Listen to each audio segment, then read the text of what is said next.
तो आप ये कह रहे हैं मोरालिटी कि के बारे में। हाँ, तो कोई भी ऐसी मोरालिटी की मिसाल नहीं है जो हर जमाने में ठीक हो, राइट? मैं वही असल में आपकी जो मैं एब्सोल्यूट वैल्यू मानता हूँ जस्टिस को, उसकी हाँ, जो तो अब आपने देखें, अब बात हो रही ना, देखें, it's good, it's moving in the right direction.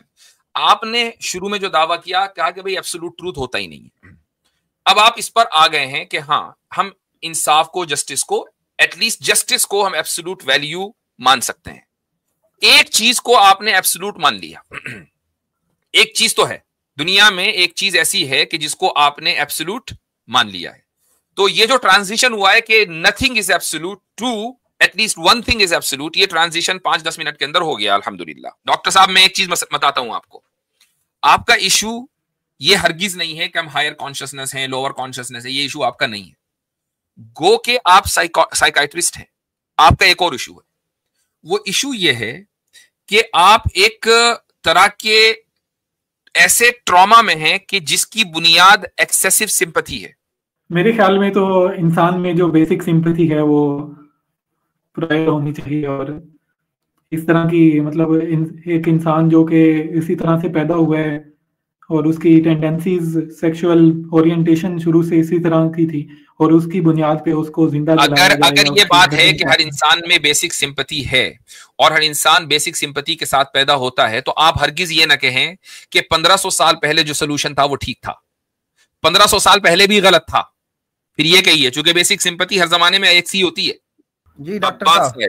अस्सलाम वालेकुम। अस्सलाम। अस्सलाम जी वालेकुम। डॉक्टर साहब, मेडिकल डॉक्टर है? कैसे हैं आप? डॉक्टर जी साहब जी, मेडिकल डॉक्टर है, अच्छा। Medical doctor. और एथिज्म कब इख्तियार किया? मैं एक्स मुस्लिम हूँ, मतलब। हाँ जी, हाँ जी, मेडिकल डॉक्टर। मेरे ख्याल से आवाज में डिले है। मैं पूछ रहा हूं कि आपने एथिज्म कब इख्तियार किया? करीबन हो गए हैं 4 साल हो गए हैं। अच्छा, 4 साल हो गए हैं। और उससे पहले आप एक प्रैक्टिसिंग मुसलमान थे? जी जी, प्रैक्टिसिंग मुसलमान था मैं। डॉक्टर इसरार अहमद का को सुनता था, और उनको ही मैं बेहतर मानता हूँ बाकी मौलवियों से। सही बात है, वो कोई मसला नहीं है। आप उनको ही बेहतर माने, उसमें कोई मसला नहीं है। अच्छा, तो आपने जो एथिज्म इख्तियार किया उसकी वजह क्या थी? एंड बाय द वे, उसकी वजह इफ यू डोंट माइंड, काफ़ी मैं एक सारी। और क्वेश्चन आपसे पूछ रहा हूं। हाँ जी। आपकी जो फील्ड है मेडिकल, वो क्या है? किस फील्ड के स्पेशलिस्ट है? मैं साइकाइट मैं साइकाइट्री का ट्रेनी हूँ। साइकाइट्री। साइकाइट्रिस्ट के आप ट्रेनी हैं? ठीक है, ठीक है, ओके, सही है। जी जी। तो चलें जी, अब आप अपनी बात रखिए। मेरे ख्याल से इतनी मालूमात हमें आपके बारे में हो गई है, अभी फिलहाल के लिए काफी है जी। जी। जी, तो इस्लाम को छोड़ने इस्लाम को छोड़ने की कई सारी वजूहात थी, जो जी। 1 से 2 साल के दौरान मैंने मुसलसल पढ़ता रहा, देखता जी। रहा इधर-उधर, हर एस्पेक्ट से देखता रहा इस्लाम को और दूसरे रिलिजन्स को भी। तो ये उसको देखकर ये पता चलता है कि जो भी रिलिजन थे, इस्लाम था या क्रिश्चियनिटी थी, तो वो अपने ज़माने के लिहाज से मोरल और एपिस्टेमिक अप्रोच मसलों आवाज को कट गई हल भाई। करते थे। हाँ। और मैं ये समझता हूँ कि ये एब्सोल्यूट ट्रूथ नहीं है, कि ओके। हर एब्सोल्यूट नहीं मानता हूँ मैं रिलिजन्स को। वो बस मेरे भाई, आपकी, डॉक्टर साहब, आपकी आवाज कट रही है।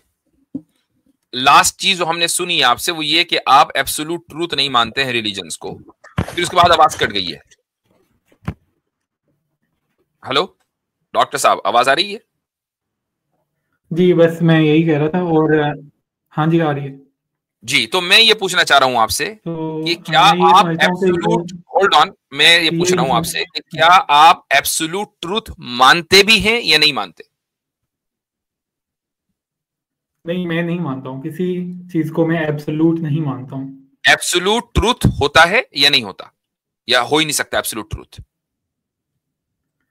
नहीं है, वो हम डिटेल्स में जाना पड़ेगा कि एब्सोल्यूट का मतलब ये है कि कोई ऐसी चीज जो हर जमाने में ठीक हो, और ठीक है, तो आप ये कह रहे हैं मोरालिटी कि के बारे में।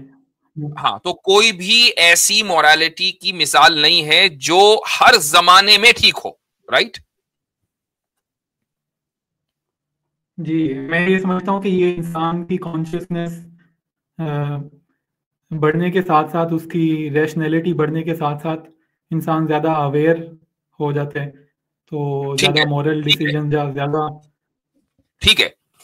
आपने आपने जो स्टेटमेंट दिया वो ये दिया कि कोई भी ऐसी मॉरल एग्जाम्पल नहीं है जो हर जमाने में ठीक हो, ठीक है ना? जी, ठीक। इंसाफ के बारे में क्या कहेंगे? इंसाफ वैल्यू है, इंसाफ इंसानी एक वैल्यू है। हाँ, और तो वो ये हर जमाने में ठीक था, या कोई जमाना ऐसा भी था कि जिसमें इंसाफ को बहुत गलत समझा जाता था? नहीं, मैं इंसाफ को गलत नहीं कह रहा हूँ। मैं ये कह रहा नहीं, हूँ कि आपने कहा ना कि वो इंसाफ को इंटरप्रिटेशन, इंटरप्रेट करने की नहीं वो एक अलग चीज जो। है। अब आप डिटेल में जा रहे हैं, इंटरप्रिटेशन अलग है। आप, इंसाफ एक मॉरल वैल्यू है, उसकी इंटरप्रिटेशन आज भी अलग अलग अंदाज से होती है, आज भी अलग अलग जी, अंदाज से होती है। मेरे नजदीक इंसाफ की इंटरप्रिटेशन अलग है, आपकी नजदीक अलग है, इंटरप्रिटेशन में नहीं जा रहे हैं। इंसाफ as a value, as a moral value, क्या कोई जमाना ऐसा बता सकते हैं आप कि जिसमें इस वैल्यू को निहायत इमोरल समझा जाता हो? मैं ये वो जमाना नहीं बता रहा हूँ। मैं ये कहना चाह रहा हूँ कि कोई ऐसा जमाना था जो इस तरह से इंसाफ पे मबनी नहीं था, वो जिस एक तरह। अलग बात है, वो एक अलग बात है, आप डिटेल में जा रहे हैं।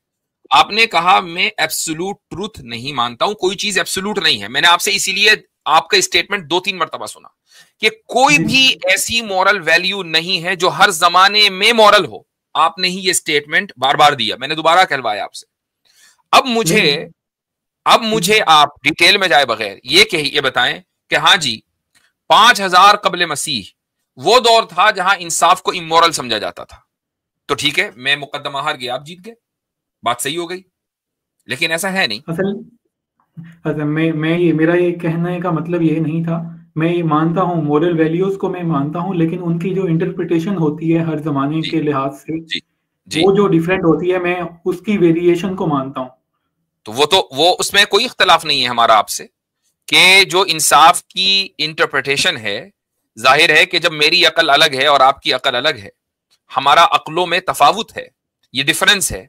इस डिफरेंस की वजह से अगर हम किसी मॉरल वैल्यू की कोई इंटरप्रिटेशन कर रहे हैं, उसमें फर्क हो सकता है। That's a different case. इसका मतलब यह हुआ कि आप कम से कम इंसाफ, justice as a moral value, उसको एब्सोल्यूट ट्रूथ मान रहे हैं। नहीं, वो हम उसको एब्सोल्यूट वैल्यू मानेंगे, उसको हम एब्सोल्यूट कहेंगे ट्रूथ, वैल्यू। एब्सोल्यूट ट्रूथ है वो। ट्रूथ कहने में क्या नुकसान है? एब्सोल्यूट ट्रूथ है वो। इंसाफ, नहीं, absolute justice as a moral value, just justice without going into interpretation, बगैर डिटेल्स में जाए हुए, justice as a moral value, absolute truth हुआ कि नहीं हुआ? ऐसे में आपकी डेफिनेशन और मेरी डेफिनेशन डिफरेंट हो जाएगी। एब्सोल्यूट मेरे ट्रूथ जो भाई, आपके ज़हन में है डेफिनेशन में वो जैसे मेरे ही ज़हन में। जाएंगे, डेफिनेशन में जैसे ही जाएंगे, चले आपकी डेफिनेशन दे दें जस्टिस की। जस्टिस की डेफिनेशन आपकी क्या है? जी। जस्टिस की हम्म, डेफिनेशन ये है कि किसी चीज़ को हम्म, उसके मेयार के ऊपर रखना, जितना जितना कि वो डिजर्व करती है। बिल्कुल, बहुत सही, आपने जबरदस्त डिफाइन किया। इसको हम अपनी जबान में, यानी हमारी जो रिलीजियस लैंग्वेज है ना, अरबी, अरबी की जितनी भी रिलीजियस समझने के लिटरेचर है, इस्लामिक लिटरेचर है, उसमें अगर आप इंसाफ, जिसको हम आदल कहते हैं अरबी में, उर्दू में भी ये लफ्ज इस्तेमाल होता है, उसको अगर आप डेफिनेशन पढ़ेंगे, उसमें है वज़उ शैइ फी महल्लिही, किसी भी चीज को उसकी जगह पे रखना जो उसके मुनासिब जगह है। अब देखें, आपकी डेफिनेशन भी वही, मेरी भी डेफिनेशन वही, फर्क कहां हुआ? अब इसको हम जब मुआशरे के एस्पेक्ट्स पे अप्लाई करेंगे, वहां पे डिफरेंस आ जाएगा। तो इसका मतलब यह हुआ कि डेफिनेशन में कोई इख्तलाफ नहीं है ना? जी, बिल्कुल बिल्कुल। ठीक, तो डेफिनेशन तो एब्सोल्यूट हुई। मैं वही असल में आपकी जो मैं एब्सोल्यूट वैल्यू मानता हूँ जस्टिस को, उसकी हाँ, जो तो अब आपने देखें, अब बात हो रही ना, देखें, it's good, it's moving in the right direction. आपने शुरू में जो दावा किया, कहा कि भाई एब्सोल्यूट ट्रूथ होता ही नहीं है। अब आप इस पर आ गए हैं कि हाँ, हम इंसाफ को, जस्टिस को, एटलीस्ट जस्टिस को हम एब्सोल्यूट वैल्यू मान सकते हैं। एक चीज को आपने एब्सोल्यूट मान लिया। एक चीज तो है दुनिया में, एक चीज ऐसी है कि जिसको आपने एब्सोल्यूट मान लिया है। तो ये जो ट्रांजिशन हुआ है कि nothing is absolute to at least one thing is absolute, ये ट्रांजिशन 5-10 मिनट के अंदर हो गया, अल्हम्दुलिल्लाह। अब हम आगे बढ़ते हैं। आपने कहा कि इंसाफ की जो डेफिनेशन है वो है किसी भी चीज को उसकी मुनासिब जगह पे रखना। मैं भी यही कह रहा हूं कि इंसाफ की यही डेफिनेशन है। अब हम इस पर बात करते हैं कि मेरी इंटरप्रिटेशन ज्यादा सही है। इंटरप्रिटेशन कह रहा हूं, डेफिनेशन तो एक ही है, उस डेफिनेशन को जो हम अप्लाई करते हैं वो ज्यादा सही है, या आप जो अप्लाई करेंगे वो ज्यादा सही है। तो I want to hear from you कि आप इस डेफिनेशन को कैसे अप्लाई करेंगे। जी जी बिल्कुल। असल में मेरा कहना यह था कि क्योंकि रिलीजन्स अपने दौर के लिहाज से जस्टिस अप्लाई करते थे जिस तरह उनकी कॉन्शियसनेस थी उस वक्त, जी तो मैं ये कहना चाहता हूँ कि अगर वो वाली कॉन्शियसनेस अब वो नहीं रही, अब हम उस तरह से अप्लाई नहीं करेंगे वो वाली सजाएं या उस तरह के कवानीन। हम्म। तो बस मैं यही कहना क्यों चाह रहा हूँ क्यों? क्योंकि इस्लामिक स्कॉलर्स ये कहते हैं कि वो नहीं नहीं नहीं उसी नहीं, होल्ड जमाने ऑन। के नहीं नहीं, एक स्टैंडर्ड्स मिनट यहाँ पे अप्लाई होल्ड कर ऑन रहे हैं। होल्ड ऑन, मैं यही कहूँ, ये मैं यहाँ रोक कर आपको पूछना चाहूंगा। आपने कहा कि वो अपने जमाने के एतबार से वो बिल्कुल ठीक थे, हमारे जमाने के एतबार से वो ठीक नहीं है, इसकी दलील क्या है?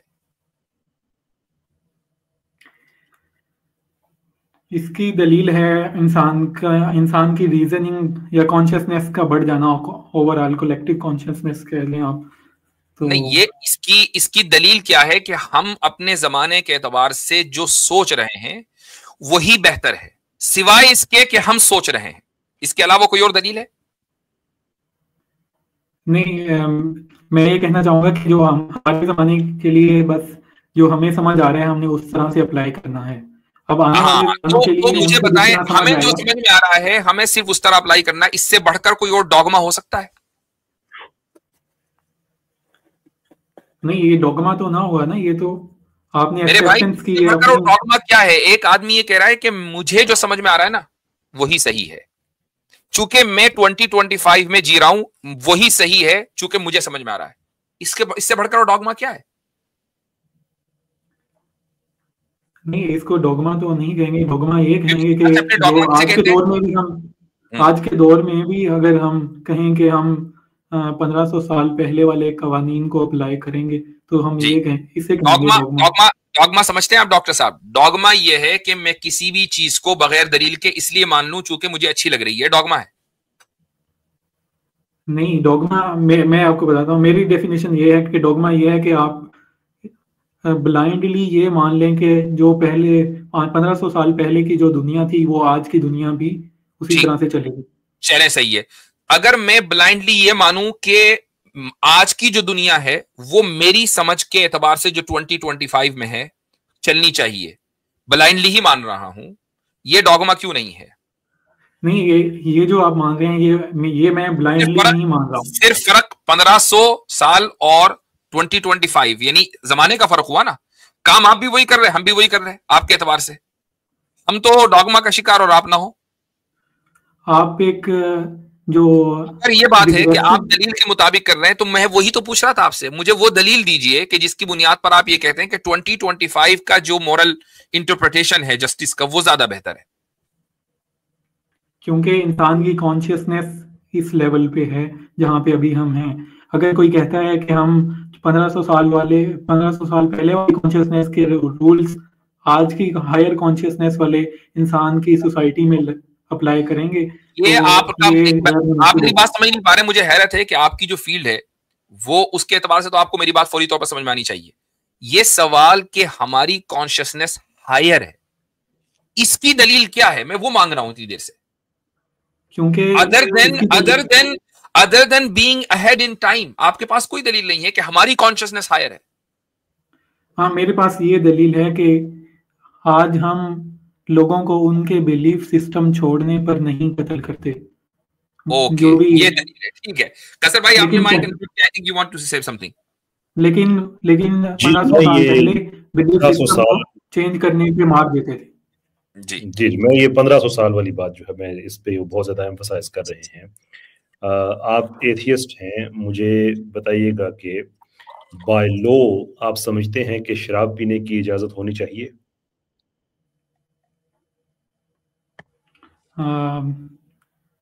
ये काफी स्पेसिफिक क्वेश्चन हो गया आपका। अभी आप इससे क्या इम्प्लाई करना चाहेंगे वो मुझे नहीं एक पता। एक सवाल है, मतलब कानूनी तौर पे आप समझते हैं कि शराब पीने की इजाजत होनी चाहिए? मैं समझता हूँ कि हाँ, विद इन लिमिट्स होनी चाहिए। एक जो सही, ठीक हो गया। अगर दो एक मर्द और एक औरत हैं, वो बगैर शादी के आपस में रिलेशनशिप रखना चाहें, तो क्या ये इजाजत होनी चाहिए इस चीज की भी?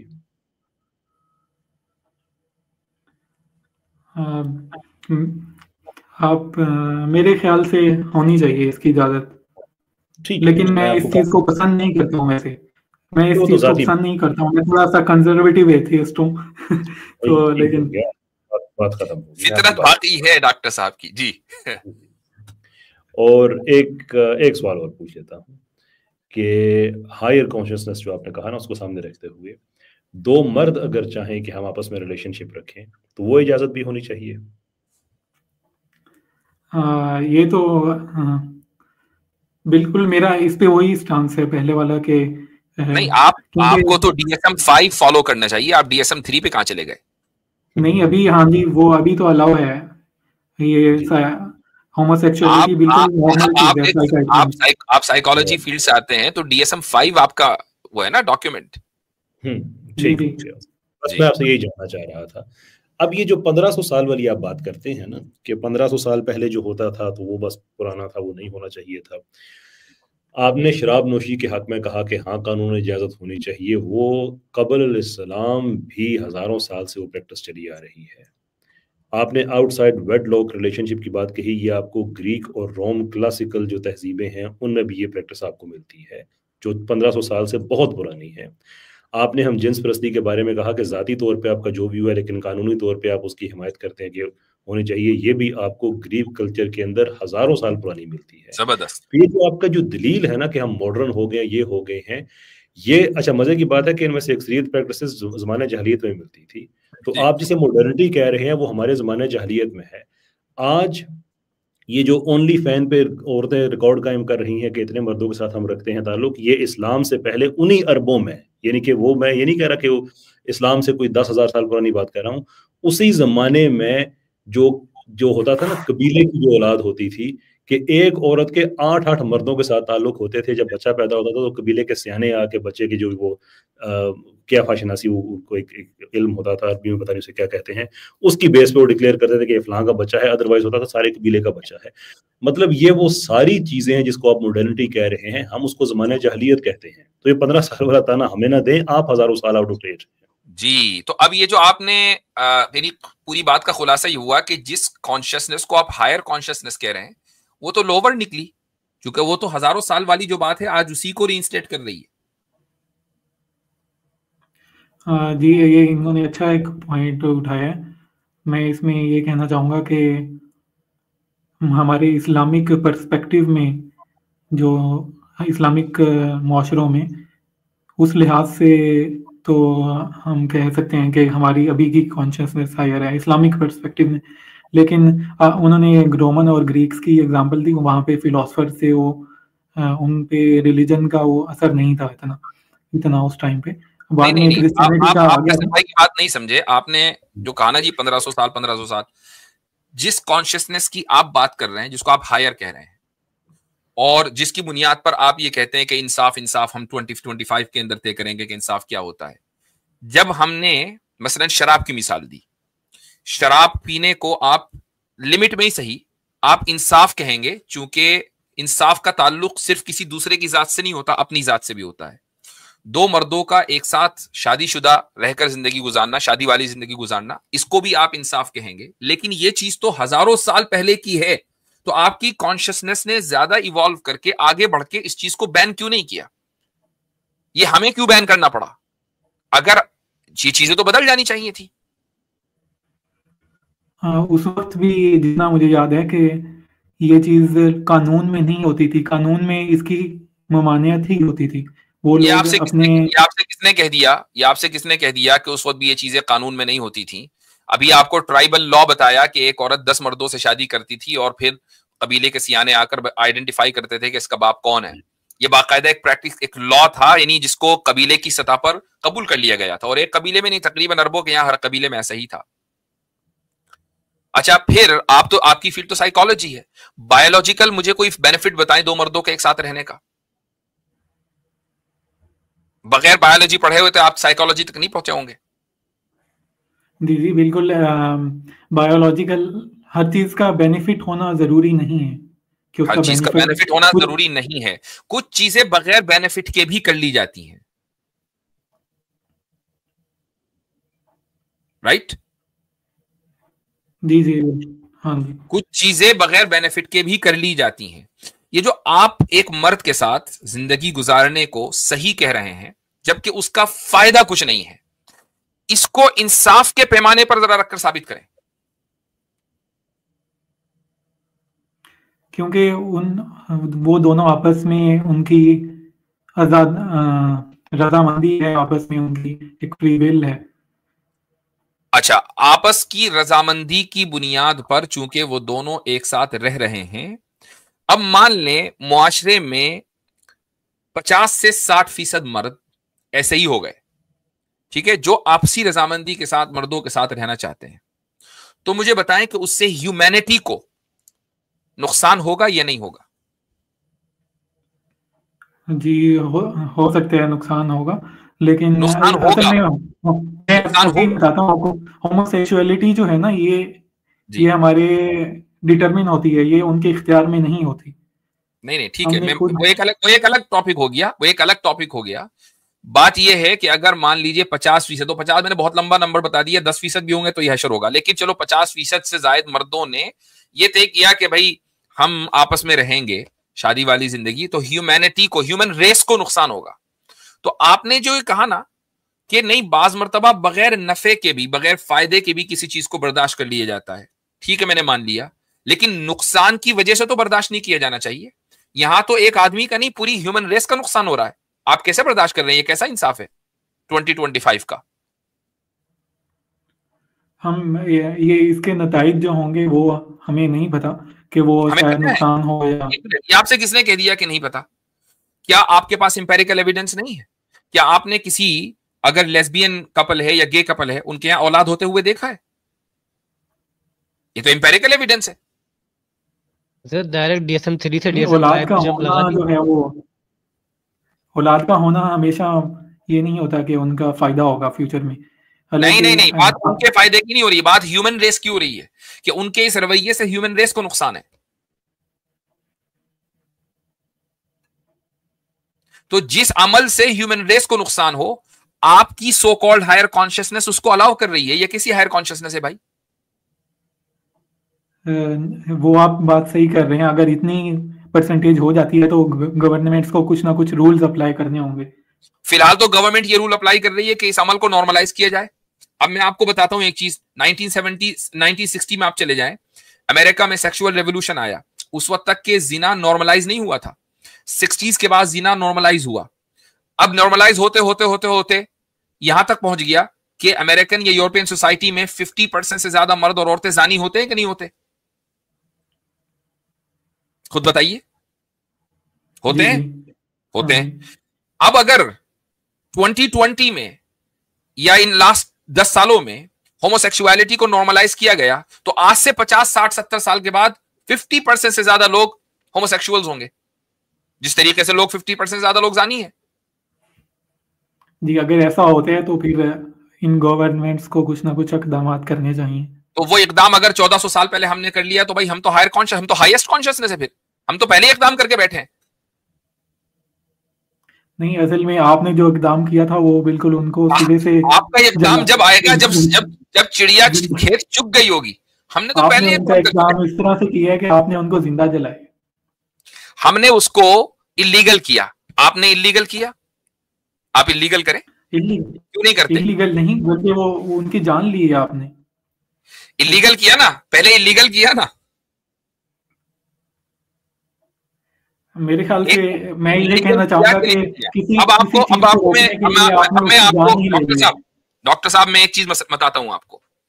आपका इशू ये हरगिज नहीं है कि हम हायर कॉन्शियसनेस हैं, लोअर कॉन्शियसनेस है, ये इशू आपका नहीं है। गो के आप साइकाइट्रिस्ट हैं, आपका एक और इशू है।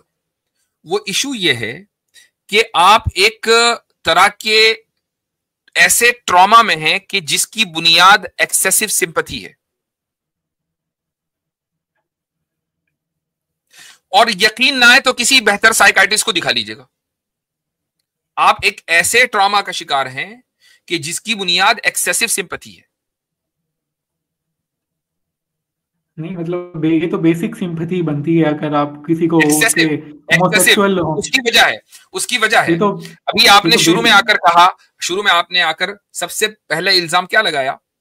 सजाएं, कि जी पहले सजाएं ऐसी होती थी, आज सजाएं क्यों? क्योंकि उन सजाओं का तसव्वुर करके आपकी जो एक्सेसिव सिंपैथी है वो जाग जाती है और आप उसको क्रूल समझते हैं। That is the very base of that trauma that you are affected by. मैं इसको ट्रॉमा नहीं कहूंगा, मैं इसको बेसिक सिंपैथेटिक एटीट्यूड होता है इंसान में कि बेसिक सिंपैथी तो हर एक के अंदर होती है, बेसिक सिंपैथी तो हर एक के अंदर होती है, लेकिन एक होती है बढ़ी हुई सिंपैथी। मसलन आप अगर टीवी के ऊपर कोई फिल्म देख रहे हैं, मान लीजिए कोई इंटरनेट वगैरह पर, और कोई ऐसा सीन आपके सामने आ जाए कि जिसमें बहुत वहशतनाकी दिखाई गई हो, गर्दनें कट रही हो, हाथ कट रहे हो, आप उसको नहीं देख पाएंगे। नहीं, मैं अगर वो कोई भी चीज जस्टिफाइड होती है तो फिर तो आप कर लेते हो, लेकिन आप नहीं, आप जरा आप इसको अपने ऊपर तजुर्बा कीजिएगा। साइकाइट्रिस्ट आप हैं, लेकिन प्रिस्क्रिप्शन में लिख रहा हूं, आप इसका तजुर्बा कीजिएगा कि कभी एक ऐसी मूवी देखें कि जिसमें ऐसे हैवानी मंजर दिखाए गए हों कि हाथ कट रहे हों, गर्दनें नप रही हों, और वो देखिएगा और फिर देखें आप वो देख पाते हैं कि नहीं। ये तजुर्बा अपने ऊपर करना। हम नहीं, ये तो हमारे अंदर इनकलकेट किया जाता है। हमने खुद लोगों की टांगें कटी हुई देखी हैं, उनको उनके जिस्म जो हैं इतनी बुरी तरह मसख हुए देखे हैं, रोड ट्रैफिक एक्सीडेंट्स देखे हैं हमने, तो हमने तो देखा है। तो इंसान में बेसिक एक सिंपैथी तो होती है। बिल्कुल बिल्कुल, इसमें कोई शक नहीं है। तो मैंने रूट कॉज भी बता दिया है, आप उसको तस्लीम ना करें वो एक अलग बात है, लेकिन आई होप कि आप एक दिन उसको तस्लीम करेंगे। एक लास्ट पॉइंट आपसे मैं बता रहा हूं, और कैसर भाई ने जो बात कही है वो जबरदस्त है, उसी की बुनियाद पर मैं आगे लेकर चल रहा हूं कि ये जो आपके जहन में बात है ना कि हम एक हायर कॉन्शियसनेस में हैं, क्योंकि हम टाइम में आगे निकल चुके हैं। आपके पास इसके अलावा कोई दूसरी दलील नहीं है सिवाय इसके कि आप टाइम में आगे हैं। यानी टाइम को आपने कॉन्शियसनेस की बुनियाद बनाया कि जो टाइम में पीछे होगा वो लोअर कॉन्शियसनेस वाला होगा, जो टाइम में आगे होगा वो हायर कॉन्शियसनेस वाला होगा, और यही बुनियादी गलती है। और इसी को मैं एक डॉगमेटिक बिहेवियर कहता हूं कि टाइम कोई दलील नहीं है। Time is just time. Time define नहीं करेगी कि कौन बेहतर है और कौन बदतर है।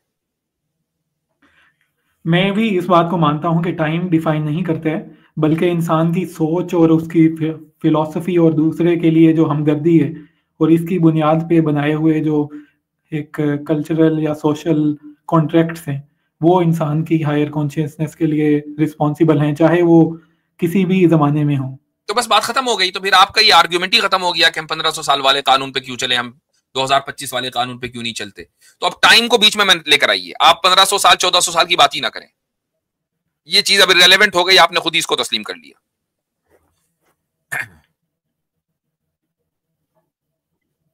जी, असल में बात वो मेरा मसला जो था, मुझे प्रॉब्लम था उस जमाने की सजाओं से जो मैंने बोल दिया, आपको कहने की जरूरत नहीं। This is called excessive sympathy trauma. आपको मसला उसके अलावा कुछ है ही नहीं, आपको मसला उसके अलावा कुछ है ही नहीं। और डॉक्टर इसरार साहब को आपने सुनकर जो ये अख्ज़ किया, चूंकि डॉक्टर साहब के यहां सबसे ज्यादा जोर निजाम पर है, डॉक्टर साहब को सुनते हैं, निजाम के ऊपर है। अच्छा, उस निजाम का क्रिमिनल जस्टिस, क्रिमिनल कोड इस्लाम का उस निजाम का हिस्सा है भाई। आप उस निजाम को तस्वुर ही नहीं कर सकते जिसमें क्रिमिनल कोड ना हो। अब क्रिमिनल कोड में हाथ भी कटते हैं चोर के, और मर्डरर की गर्दन भी नपती है। अब आपको वहां से परेशानी हुई कि यार ये कैसा निजाम है, इसमें तो क्रूरटी है, यही एक्सेसिव सिंपैथी है।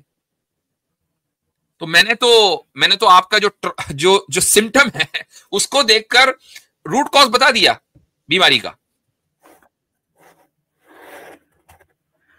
मेरे ख्याल में तो इंसान में जो बेसिक सिंपैथी है वो प्रायर होनी चाहिए, और इस तरह की मतलब एक इंसान जो कि इसी तरह से पैदा हुआ है और उसकी टेंडेंसीज, सेक्सुअल ओरिएंटेशन शुरू से इसी तरह की थी, और उसकी बुनियाद पे उसको जिंदा अगर ये बात है कि हर इंसान में बेसिक सिंपैथी है और हर इंसान बेसिक सिंपैथी के साथ पैदा होता है, तो आप हरगिज ये ना कहें कि 1500 साल पहले जो सोल्यूशन था वो ठीक था, 1500 साल पहले भी गलत था, फिर ये कहिए, चूंकि बेसिक सिंपैथी हर जमाने में एक सी होती है।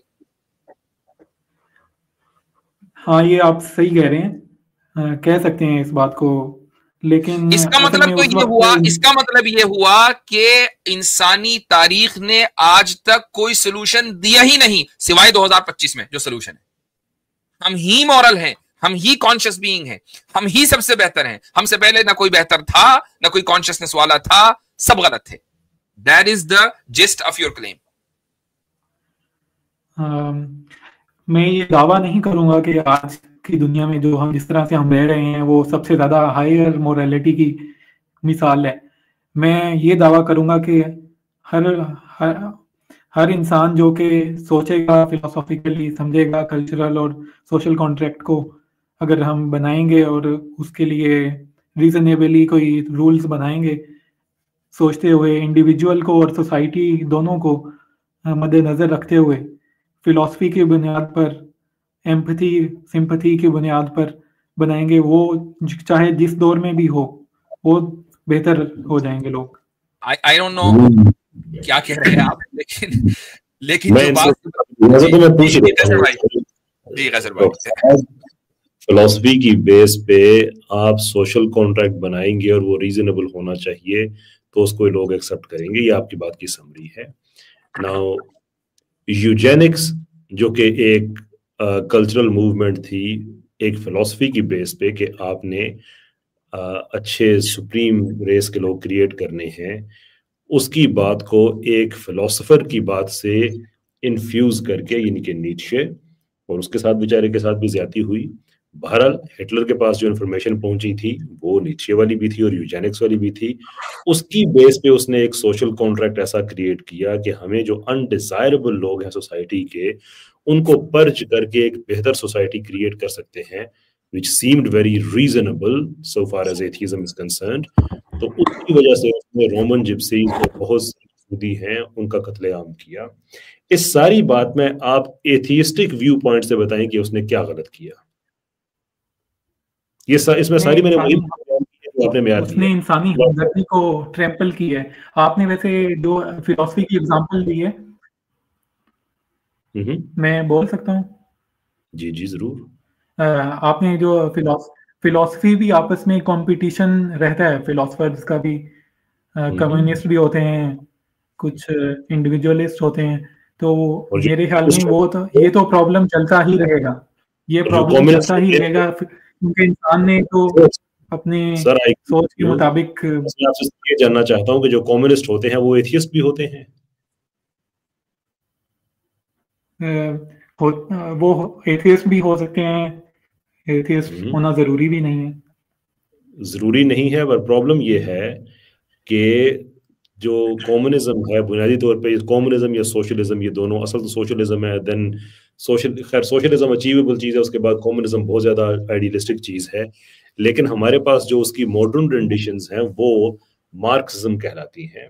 और कार्ल मार्क्स का ये कहना है कि जो एथियज्म है और जो सोशलिज्म है ये दोनों इकट्ठे ही स्टार्ट होते हैं, और वो होना ज़रूरी भी है इसलिए कि वो डायलेक्टिकल मटीरियलिज्म के फलसफे पे खड़े हुए हैं, हेगेलियन व्यू पे। और जो डायलेक्टिकल मटीरियलिज्म है उसमें प्रॉब्लमेटिक पार्ट डायलेक्टिक्स नहीं है, प्रॉब्लमेटिक पार्ट मटीरियलिज्म है, इसलिए कि मटीरियलिज्म है ही मेटाफिजिक्स का डिनायल, इंक्लूडिंग जो नजरिया या अकीदा है वजूद खुदा पे, उसका इनकार है। देयरफॉर कार्ल मार्क्स बिल्कुल ठीक कहता है कि इल्हाद और कम्युनिज्म दोनों इकट्ठे स्टार्ट होते हैं। इसका मतलब ये है कि जो कम्युनिस्ट्स ने, यूएसएसआर ने जो एक्सपेंशन की सेंट्रल एशिया में, 25,000 मसाजिद, 55,000 चर्चेज, लाखों मुसलमान और ईसाई उलमा का कत्लेआम, हुजूम जैसे कवानीन बना के मुसलमान औरतों पे पर्दे पे उनके हिजाब करने पे पाबंदी, और उस पाबंदी का इनकार करने वाली औरतों का रेप, उनका मर्डर, ये सारा कुछ उन्होंने किया पर्टिकुलरली एथीज्म के नाम पे, इसलिए कि जो उनकी स्टेट पॉलिसी थी वो एथीज्म थी। ये डॉक्यूमेंटेड चीजें हैं। आप एथीज्म के व्यू को इस्तेमाल करते हुए इसमें से एक गलती भी नहीं निकाल सकते, एक जगह भी नहीं कह सकते कि फ्रॉम एन एथियस्टिक पर्सपेक्टिव यहां पे उन्होंने गलत किया है मोरल बेसिस पे। If there is something, educate us. जी बिल्कुल। आपने जो एग्जांपल दी है स्टालिन की या कम्युनिस्ट जो थे दूसरे भी, तो मैं उनको ऑन नहीं करता हूँ। उन्होंने जो किया है वो गलत किया है, वो इंसानी तरक्की या इंसानी, लेकिन मैंने आपकी जाती राय पूछी नहीं है, मैं आपसे एथीज्म का व्यू पूछ रहा हूँ, वो हमें बता दीजिए। एथीज्म में इस तरह से होगा कि इंसान खुद अपनी अकल से इंटरप्रेट करेगा मोरालिटी और एथिक्स को बनाएगा। उसकी कुछ लोग उसकी गलत इंटरप्रिटेशन करेंगे, जिस तरह कम्युनिस्ट ने की, ज्यादातर कम्युनिस्ट ने जिस तरह से गलत इंटरप्रिटेशन की ह्यूमन रीजन को बुनियाद बनाकर। दोनों एंड पे समझता हूं कि कांट के जो, अगर आप ये कहते हैं कि वो अपनी अकल से करेगा, तो फिर आपको मानना पड़ेगा ना कि स्टालिन की अकल में फिर जो ग्रेट पर्चेस हुए थे बिटवीन 1936 एंड 1938, जिसमें लाखों लोगों को मारा गया था, उसने फिर अपनी अकल इस्तेमाल की, एज एन एथियस्ट इस्तेमाल की, तो ठीक ही ना फिर।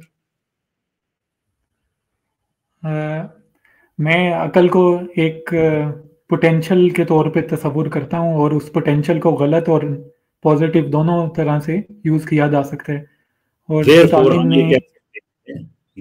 हम ये कह सकते हैं, मुझे कंफर्म कीजिएगा या मेरी तस्दीक कीजिएगा, कि एथीइज्म में इनहेरेंटली कोई ऐसा मॉरल पैकेज नहीं है जिसकी बेस पे हम कह सकें कि ये गलत है, विच इज द रीजन कि आपको बार बार अकल, उसकी जाती समझ, उसकी इंटरप्रिटेशन, ये चीजें कहनी पड़ रही हैं। मेरे ख्याल से तो जो भी सोशल डिस्कशन होती है वो इंसान आपस में एक दूसरे से मुकालमा करके ही करते हैं, और उसमें चाहे वो रिलीजियस लोग हों या फिर एथियस्ट हों, तो दोनों अपनी अकल को इस्तेमाल करके रिलीजन की इंटरप्रिटेशन करते हैं या फिलॉसफी की इंटरप्रिटेशन करते हैं। तो उसके नतीजे में दो और दो चार होते हैं। जो बात आपने कही वो भी दुरुस्त है, जो मैंने कही वो भी दुरुस्त है, लेकिन इन दोनों बातों का उस पॉइंट से कोई ताल्लुक नहीं है जो मैंने आपके सामने रखा है कि कोई एथीइज्म के अंदर ऐसा मॉरल पैकेज पाया जाता है जिसकी बेस पे आप कह सकें कि स्टालिन ने जो किया था वो गलत किया था। जी बिल्कुल, क्योंकि इंसान एथिस्ट के लिए पैकेज उसकी अकल है, और अकल के मुताबिक स्टालिन ने जो किया है वो ह्यूमन सिंपैथी, और स्टालिन के पास भी अकल ह्यूमन सिंपैथी के खिलाफ है। बट आप उसकी अकल को इंसानी सिंपैथेटिक जो किया, फिर बाय योर डेफिनेशन वो ठीक ही होगा ना फिर वो। कैसर भाई यहाँ पे ये सवाल भी उठता है ना, what do they mean by अकल, कि हाईली एजुकेटेड पीपल थे वो, डज दैट मीन? जी बिल्कुल, पढ़े लिखे लोग थे। इन्होंने डार्विनिज्म के मुकाबले में ये लोग लाइसेंकोइज्म लेके आए थे। लाइसेंकोइज्म के साइंसी तजर्बात की वजह से वहां पे कहत पड़ गया था।